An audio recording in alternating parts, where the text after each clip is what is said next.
24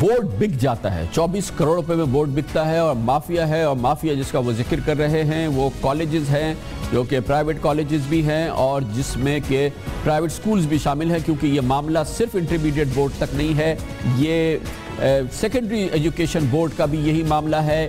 پرچے بکتے ہیں، answer sheets بکتی ہیں، اس کے بعد نتائج بک جاتے ہیں، اور 2-4 نہیں، کیونکہ 25 کروڑ روپے جمع کیے جاتے ہیں، تو یہ جمعہ بازار لگتا ہے نتائج کا۔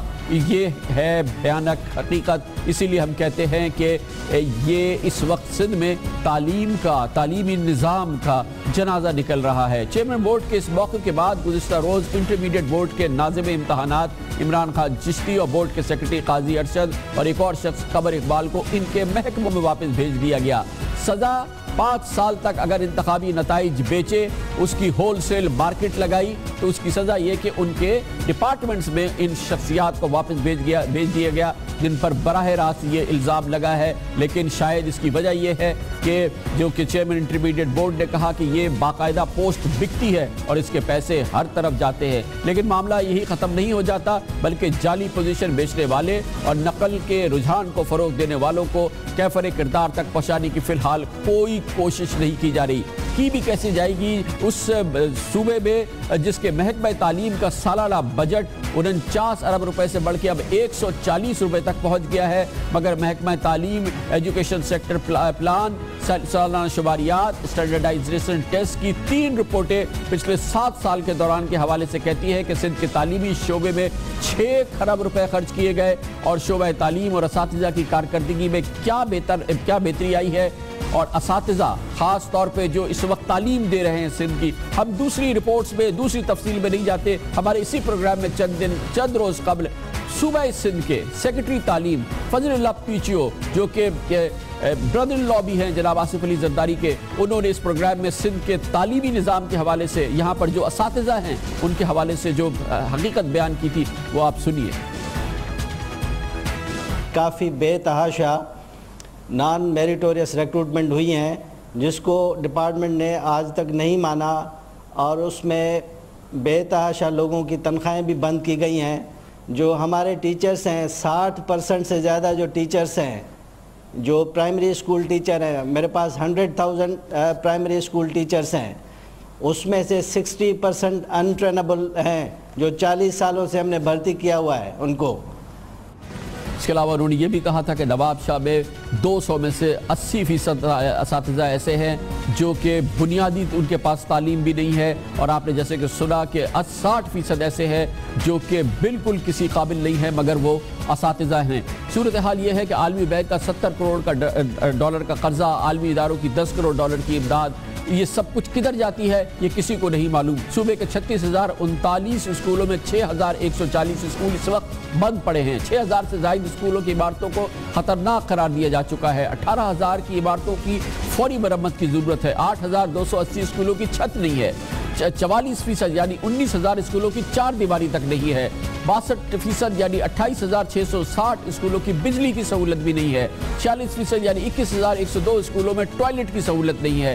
53% یعنی 23,315 اسکولوں میں بچوں کے لیے پینے کا پانی نہیں ہے۔ 99% یعنی 45,000 سے زائد اسکولوں میں سائنس کی لیبارٹریز نہیں ہیں اور لیبارٹری کی سہولت قطعی طور پہ موجود نہیں ہے۔ 75% یعنی 38,000 اسکولوں میں پلے گراؤنڈ نام کی کوئی چیز نہیں ہے۔ 17,923 اسکولوں میں صرف 2 کلاس روم ہے، جبکہ 8,920 اسکول ایسے ہیں جس میں صرف 1 کمرہ ہے۔ سندھ حکومت کی جانب سے تعلیمی شعبے کے بارے میں غفلت جو ہے، جو یہ صورتحال ہے جس کو ہم کہتے ہیں کہ سندھ میں تعلیم کا جنازہ نکل رہا ہے، یہ ہم نہیں کہہ رہے، یہ سنسنی نہیں ہے۔ سنیے، سندھ میں پیپلز پارٹی کے سب سے اہم سینئر ترین رہنما میں سے ایک، پاکستان پیپلز پارٹی سے تعلق رکھنے والا پاکستان کی پارلیمنٹ میں قائد حزب اختلاف جناب سید خورشید شاہ کا قول۔ میں اپنی حکومت پہ پہلے تنقید کرتا ہوں کہ ان کی ذمہ داری ہے، education the responsibility of the provincial government، وہ اپنی ذمہ داری پوری نہیں کرتے۔ کتنی شرم کی بات ہے کہ آج بھی ہمارے بہت بڑے تعداد میں اسکولز بند پڑے ہیں۔ یہ سندھ پیپلز پارٹی کی کانسٹیٹوئنسی ہے۔ پیپلز پارٹی پہ یہاں کے لوگوں نے اپنی زندگیاں دے دی ہیں شہید بھٹو کے لیے۔ اب حکومت کو چاہیے کہ اب اپنے بچوں کے لیے کچھ کرے۔ میں کامل شاہ صاحب سے کہتا ہوں کہ آپ سارا کچھ بند کر دیں، اس ملک کی ایجوکیشن اور ہیلتھ کو ٹاپ پرائرٹی دیں. یہ میری التجا ہے آپ سے، حکومت سندھ سے التجا ہے، گزارش ہے، اپیل ہے کہ خدا را ایک میٹنگ بلائیں، بیٹھے اور اپنی ایجوکیشن کو دیکھیں، ایک فیصلہ کریں. گواہی دے رہے ہیں سید خورشید شاہ ہمارے اس بیان کی کہ سندھ میں تعلیم کا جنازہ نکل رہا ہے، جس میں اب یہ ہوشربا حقائق سامنے آئے ہیں کہ نتائج انٹرمیڈیٹ بورڈ کے، میٹرک بورڈ کے ہول سیل میں سیل ہوتی ہے ان کی. جمعہ بازار لگتا ہے نتائج کا، چاہے وہ پیپر سیٹنگ ہو، آنسرنگ کاپیز ہوں یا نتائج ہوں، اور اس کا باقاعدہ اظہار ہو چکا ہے، حقائق سامنے آ رہے ہیں. مگر ابھی تک فی الحال سندھ حکومت میں سید قائم علی شاہ یا کسی اور بڑے کی کان پر جوں نہیں رہی ہے. ہمیں نہیں پتا کہ پیپلز پارٹی کے آج کے سب سے سرکردہ رہنما جناب بلاول بھٹو زرداری اس پوری صورتحال کو کیسے دیکھ رہے ہیں. نتائج کی سیل، نتائج کی فروخت، نتائج کا نیلام، اس پر ہم بات کریں گے. اس کے لیے ہمیں جوائن کیا ہے دنیا نیوز کے ایجوکیشن کارسپونڈنٹ احسن چاڑیو نے. احسن چاڑیو صاحب، یہ بات جو اختر غوری نے chairman board of intermediate education نے کی کہ 25 کروڑ روپے سالانہ جو ہے جمع کیا جاتا ہے صرف امتحانات کے نتائج بیچ کے، یہ کس مافیا کی طرف اشارہ کر رہے ہیں اور یہ کس طرح سے کام کرتی ہے؟ جی بالکل، دیکھیں کامران صاحب، یہ جو جنگ ہے وہ دو اعلیٰ افسران جو انٹر بورڈ کے ہیں ان کے درمیان ہے، اور اس کی وجہ سے جو ہے تعلیمی معیار جو ہے وہ بالکل برباد ہو رہا ہے. جو نہیں، آپ یہ بتائیے کہ یہ بتائیں کہ یہ کیا ریکٹ ہے، یہ کیا مافیا ہے، کس طرح سے نتائج بکتے ہیں، کیا ہوتا ہے؟ افسران میں ہمیں جاننے کی ضرورت نہیں ہے، جو ریکٹ ہے وہ بتائیں کیا ہے. جی بالکل کامران صاحب، ایسا ہے کہ جو چیئرمین کی جانب سے جو ہے ناظم امتحانات پر جو یہ سنگین الزامات لگائے گئے تھے کہ 24 کروڑ سے 25 کروڑ روپے جو ہے سالانہ جو تعلیمی نتائج ہے وہ بکا کرتے ہیں، اور ان کے کلائنٹ جو ہے بڑے بڑے اس شہر کے جو ہے پرائیویٹ کالجز ہیں جو کہ جن سے ان کی ڈیلنگ ہوتی ہے، اور 24 سے 25 کروڑ روپے کے پہ جو ہے ان کے معاملات طے ہوتے ہیں. اس کے علاوہ بھی جو اگر ہم دیکھیں، دوسری طرف دیکھیں تو جو میڈیکل کے اسٹوڈنٹ ہیں ان کے بھی جو ہے نتائج میں تبدیلی کی جاتی ہے، اور ان کے 2 سے 2.5 لاکھ روپے ایک بچے کے جو ہے وہ ریٹ ہیں جن کو جو ہے پوزیشن دلائی جاتی ہے. اور جب وہ بچے آگے جاتے ہیں یونیورسٹی میں داخلے کے لیے جاتے ہیں تو ان کے داخلے نہیں ہو پاتے، اور وہ جو یونیورسٹی کا جو داخلہ ٹیسٹ ہے وہ بھی پاس نہیں کر پاتے. کیا ہوتا ہے؟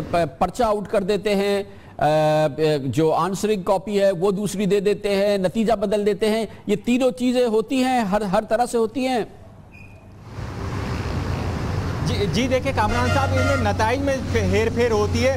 جو نتائج اگر جیسے کہ آپ اس فوٹیج میں دیکھ سکتے ہیں، چیئرمین کی فوٹیج میں وہ خود گفتگو کر رہے ہیں اور اپنے ملازمین کو باقاعدہ وہ احکامات جاری کر رہے ہیں کہ یہ چار رول نمبر ہے جو سی ایم ہاؤس سے آئیں، اس میں 2 بچے فیل ہیں، ایک بچے کا سی گریڈ ہے اس کو بی گریڈ کر دو، 2 بچے جو فیل ہیں ان کا اے گریڈ کر دو. اور اسی طرح انہوں نے جو سی ایم ہاؤس کے جو کوارڈینیٹر ہیں رشید چنا، ان کا نام لے کے بات کی کہ ان کی بیٹی کی سفارش آئی ہے، اور وہ مجھ سے ہاتھ جوڑ کے یہ بات کہہ رہے ہیں کہ یہ بچی جو ہے فیل ہو گئی ہے، اس کا کسی طرح اے گریڈ دلا دو، میڈیکل کی اسٹوڈنٹ ہے تو اس کا جو ہے کسی اچھی یونیورسٹی میں ایڈمیشن ہو جائے گا. اچھا، تو یہ جو ہے یہ کام جو ہے یہ پچھلے 5 سال سے چل رہا ہے، جو نتیجہ بک رہا ہے یہاں پہ انٹرمیڈیٹ کا، یہ پچھلے 5 سال سے ہو رہا ہے یہ کام، یا اس سے بھی پہلے سے؟ بالکل، جو کامران صاحب دیکھیں یہ جو الزامات، جی بالکل کامران صاحب دیکھیں یہ جو الزامات لگائے گئے ہیں وہ سابق چیئرمین انٹر بورڈ جو تھے انوار احمد زئی اور موجودہ ناظم امتحانات جو ہیں ان دونوں پر موجودہ چیئرمین کی جانب سے لگائے گئے ہیں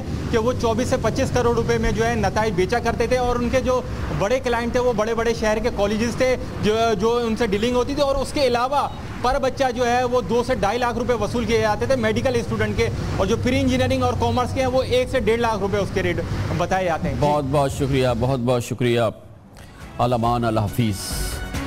لیتے ہیں خبر سے بریک اور اس کے بعد ذکر کریں گے بہت بڑا واقعہ بلدیہ ٹاؤن فیکٹری. 261 لوگوں کو پاکستان کی سب سے بڑے آتش زدگی کے واقعے میں جل گئے تھے، وہ اپنی جان اللہ کو پیارے ہو گئے تھے.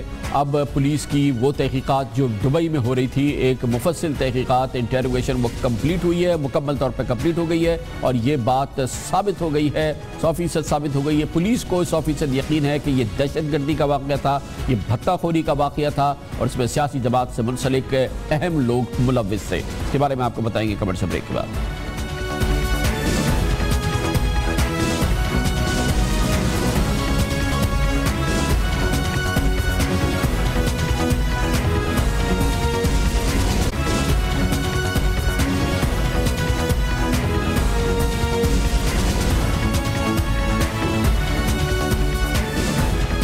Welcome back. پاکستان کے قانون نافذ کرنے والے اداروں کے سیدھے اراکین کی ٹیم جو کہ دبئی گئی تھی پاکستان کی تاریخ کی سب سے بڑی آتش زدگی کے واردات کے واقعے کی تحقیقات کرنے کے لیے اس نے اپنی تحقیقات مکمل کر لی ہے۔ بلدیہ ٹاؤن فیکٹری ایک بہت بڑا حادثاتی واقعہ تھا جو کہ اس وقت حادثہ لگتا تھا جس میں 261 افراد ہلاک ہوئے تھے، جس کے بعد پولیس نے اس واقعے کی ذمہ داری اصل ملزمان پر ڈالنے کے بجائے یا اس کی مکمل تحقیقات کرنے کے بجائے اس وقت اس فیکٹری کے مالکان پر ہی ڈال دی تھی، حتیٰ کہ ان پہ قتل کا مقدمہ قائم کر دیا گیا تھا۔ لیکن آہستہ آہستہ یہ بات سامنے آئی کہ شاید اس کے پیچھے کچھ اور ہے، اور اس سے پہلے اس سلسلے میں ابتدائی شواہد ملے تھے، لیکن اب اس سلسلے میں حتمی شواہد ملے ہیں۔ حتمی پولیس کو اس حوالے سے نہ صرف شواہد ملے ہیں بلکہ اس میں پیش رفت ہوئی ہے۔ یہ دبئی میں ہوئی، پچھلے کئی روز سے جاری تقریباً ایک ہفتے سے جاری تحقیقات آج مکمل ہو گئی ہے دبئی میں۔ Karachi police, rangers, FIA، ISI، MI، IB اور دوسرے محکموں کی ٹیمیں جو کہ اس سلسلے میں دبئی میں موجود تھی، ان کے اہلکار دبئی میں موجود تھے۔ فیکٹری کے مالکان ارشد بھالیا اور شاہد بھالیا سے ان کی مسلسل گفتگو ہوئی اس دوران، اور اس سلسلے میں بہت اہم معلومات حاصل کی گئی ہے جو کہ کئی دن تک اس ہونے والی تحقیقات کا نتیجہ ہے۔ اب یہ ٹیم کراچی واپس آ رہی ہے اور اس کے نتیجے میں جو اب تحقیقات عدالت میں پیش کی جانے والی ہے وہ بہت ہی اس کے نتائج انتہائی سیریس ہو سکتے ہیں، اور جو اس کے نتائج ہیں اور جو اب جو پولیس کو یہ یقین ہو چکا ہے کہ یہ واقعہ حادثہ نہیں بلکہ ایک دہشت گردی کا واقعہ تھا، یہ جان بوجھ کے آگ لگائی گئی تھی اور اس کے پیچھے بھتہ خوری تھی، اور شاید اس کے پیچھے ایک سیاسی جماعت کے کارکن منظم انداز میں کام کر رہے تھے۔ اس پوری صورتحال پہ بات کرتے ہیں اور اس کے لیے ہمیں جوائن کیا ہے دنیا نیوز کے کراچی کے بیورو چیف ریحان ہاشمی نے۔ بہت بہت شکریہ ریحان ہاشمی صاحب، اس کی ہم اطلاعات مسلسل دیتے رہے۔ اب یہ کمپلیٹ ہو گئی ہے تو کنکلوژنز کیا ہیں، نتائج کیا ہیں؟ دیکھیں نتائج اس کے یہ ہیں کہ کامران صاحب جو پولیس کو انویسٹیگیشن کرنی تھی کہ جیسے کہ آپ نے خود کہا کہ فیکٹری اس میں آگ لگی تھی، ان کو پولیس کو ساری معلومات مل گئی ہیں۔ 32 گھنٹے سے زیادہ انہوں نے تحقیقات کی، دونوں بھائیوں کا بیان قلم بند کیا۔ یہ پہلی دفعہ بیان قلم بند کیا گیا ہے جس پر دونوں بھائی بھی مطمئن ہیں۔ ہمارے جو ذرائع ہیں جو ہمیں بتا رہے ہیں کہ پولیس پہ پہلے وہ اعتماد نہیں کر رہے تھے، لیکن جو GIT پہ انہوں نے کافی اعتماد کیا اور کھل کے تمام باتیں کی ہیں۔ اس میں اراکین اسمبلی کے نام بتائیں جو انہیں کالز کرتے تھے، بھتہ مانگتے تھے، ان سیاسی جماعتوں کے اہم عہدیداروں کے نام بھی بتائیں، اور وہ کافی نالہ ہیں حکومت سے۔ اس وقت کی حکومت تھی کہ ان کے ساتھ بڑی زیادتی کی گئی تھی، ہم پریشان تھے، ہماری فیکٹری میں لوگ مارے گئے اور ہمارے خلاف مقدمہ ہوا۔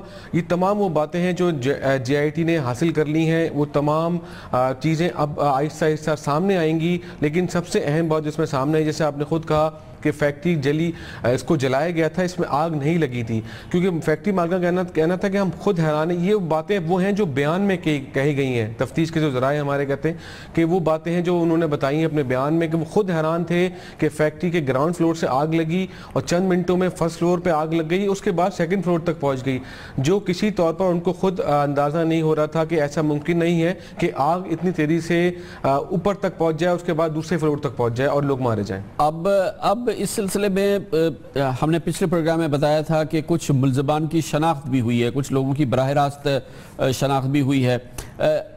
ان کی گرفتاری کے لیے اور اس تحقیقات کو آگے بڑھانے کے لیے اب کیا ہوگا؟ دیکھیں اب مرحلہ وال پولیس کام کرے گی۔ پہلے جیسے ہم نے اپنے پروگرام میں بتایا تھا کہ جو 3 مین کلپریٹ تھے، ان کا نام تھے حمار صدیقی، محمد زبیر اور عبد الرحمن بھولا، جو ایک سیاسی جماعت کا سیکٹر انچارج تھا۔ ان کی گرفتاری عمل میں کوشش کی جائے گی، لیکن سب سے اہم کام جو پولیس کرے گی، جو ہمارے ذرائع کہتے ہیں، ان کو تقریباً مہینہ لگے گا مزید انویسٹیگیشن کمپلیٹ کرنے میں۔